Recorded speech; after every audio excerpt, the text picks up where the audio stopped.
Good afternoon. This is called verification bias or workup bias. It's very commonly done in a screening test where you screen large number of children or women, and but you send them for the further workup of the positive subjects.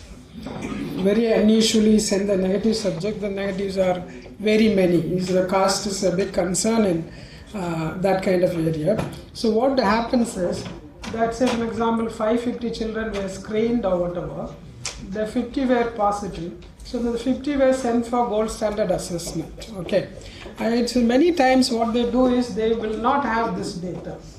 So one of the small advice is that don't just ignore the negatives, but small fraction of them, 5%, should be sent to the gold standard workup, so that you should be able to estimate statistically the sensitivity and specificity. As it stands now, if you see here, if I don't have this data, this part, then I can give you what is the positive predictive. I cannot tell you what is the sensitivity of the screening test. Isn't it? The specificity of the screening test I cannot tell you. You would say that I have screened and so many were positive and they were sent for further workup. So therefore the first message is, you don't have to send all of them, but there's a 5% of them, 10% of them should be sent. Negatives should be sent for gold standard test. Now the question is, see here, ideally there should be 500 subjects should have been sent for gold standard test, which is not possible. So therefore they sent only 50 of them. Now, can I calculate sensitivity and specificity using this data? What is your feedback? Will it be correct? Yes. So now if you calculate sensitivity and specificity, this is your 61, 46 out of 61 and 35 out of 39 is my sensitivity and specificity. Will that be correct? It's not correct. Therefore, there must be a way to estimate sensitivity specificity with the partial information that we have. So therefore, we see this is I don't want to go into the details of it. This is your sensitivity specificity. Now you know how to do this one. Now this is what I said, that the big portion of this information is last, not included because no gold standard. So therefore, how do you handle this? Now this is basically a concept which looks at what proportion of the subjects were sent for further work. Use that and try to approximate it. Okay, that is a very simple concept. Say for example, this will be corrected by you, fraction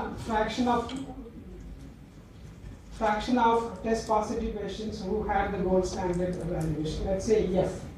So 50 out of 500, 50 had the positive or test positives. Fraction of test negative patients who had the gold standard evaluation, G. 50 out of 550, and so on. Then the biased sensitivity and true sensitivity is calculated like this. This is biased specificity. We all know this is wrong because you have less number of subjects sent for gold standard evaluation. They should not be considered for sensitivity specificity calculations. What it basically does is that when you divide a number by the fraction, it increases the number. So that you are basically multiplying that cell with the fraction of information. So we get that cell values get approximated. So this is, say for example, I do not want to go into the details of how you should do it. Now this is, as for example, the gold standard was an exhaustive standardized interview. And the investigators applied the gold standard to all available patients with a positive screening test, that is 40 patients. To randomly select a comparable number, that 8% of those with a negative test. So you have the data here.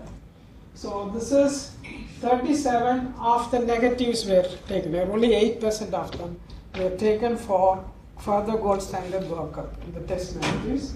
Otherwise, that all 40 were sent for the gold standard workup. So therefore, the sampling fraction is 100%. All 40 positives were test positives were sent for this. Supposing if you select 20 of the 40 and send them for further workup, then the fraction is 50%. Do you understand this? Here in this cell, 37 out of 462 were taken for gold standard. It's a random selection. So now using this information, we should be able to estimate what should have been the sensitivity and specificity of test. So this is, now what we are doing is that this is the 4, I need to check, this must be divided by 0.08. So then only you would get 50. This is not star. This is not star. Can you please check my calculation? 4 divided by 0.08 should be 50. So similarly here the fraction is this. So 33 times 0.08, because there's 8% of the subjects, that is a sampling fraction which you have. So you adjust for the sampling fraction. Why didn't I adjust for this first row? All positives. All positives, 100%. 1. You multiply the excess values with 1, you get same thing. Okay? Is that okay? Now, so do you have any questions, sir? Yes. So this is, once you feel corrected numbers are calculated here, then you can calculate your sensitivity and specificity. That is 34% and 97%. And the biased sensitivity is 87%. If you look at this one, this is 34%. So these are all the correct values. So the message is that now let us, you can go through the slides. I think you have the slides. The slides, I don't know. So now I'll tell you, this is the, this we have seen, that the reference test bias. This is a good paper that, Arthur Lee wants was here to train us in our diagnostic test. You can go through this paper. We'll give you the slides. We'll load the slides. Now, if you have a data, now I'm going to tell you where this procedure is available in the diagnostic test software. So when you take diagnostic test software, it should come in the calculator. So you see verification bias. So if you see a paper, you would say that they should have sent part of them or some number of them for further workup. If they have given you some data, you should be able to do this one. Now I'll just put, can you please, you don't have that slide also. Can you please remember these numbers?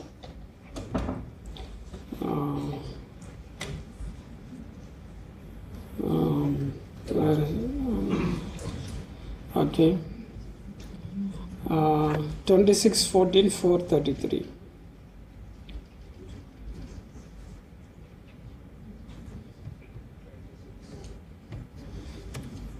Six, 14,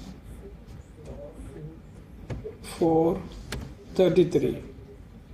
What is the sensitivity specificity? 33. How many of the subjects were test positive? 40. And how many screened test negative? That 462. Only 8% of them were taken here. And so you calculate the rest of the cells. This is what we have got. Now the sensitivity is 34% and specificity is 96%.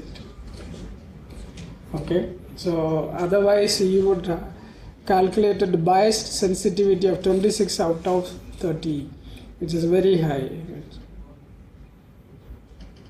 Is it okay? So this kind of workup bias is very commonly done in many tests, because sending all of the negatives to the screening, the gold standard test is very expensive. So do you have any questions?